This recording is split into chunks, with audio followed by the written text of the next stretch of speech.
Mr. President, this Assembly regrettably witnessed a travesty this morning.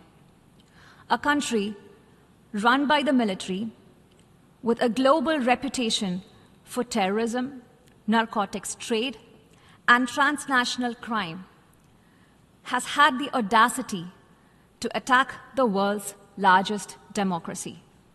I speak about the reference to India in the speech of the Pakistani Prime Minister.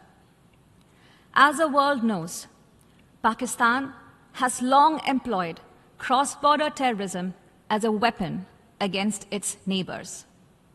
It has attacked our parliament, our financial capital Mumbai, marketplaces, and pilgrimage routes. The list is long.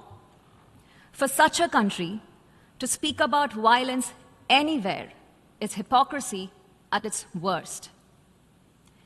It is even more extraordinary for a country with a history of rigged elections to talk about political choices, that too in a democracy.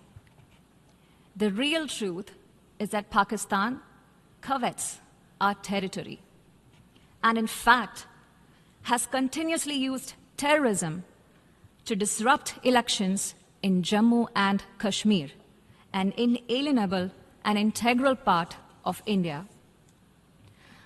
A reference has been made to some proposal of strategic restraint. There can be no compact with terrorism. In fact, Pakistan should realize that cross-border terrorism against India will inevitably invite consequences. It is ridiculous that a nation that committed genocide in 1971 and which persecutes its minorities relentlessly even now dare speak about intolerances and phobias. The world can see for itself what Pakistan really is.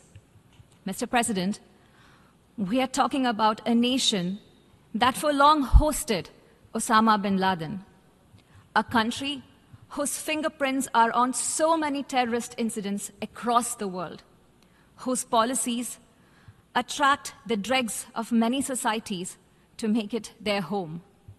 Perhaps it should come as no surprise that its Prime Minister would so speak in this hallowed hall. Yet, we must make clear how unacceptable his words are to all of us. We know that Pakistan will seek to counter the truth with more lies. Repetition will change nothing. Our stand is clear and needs no reiteration. Thank you, Mr. President.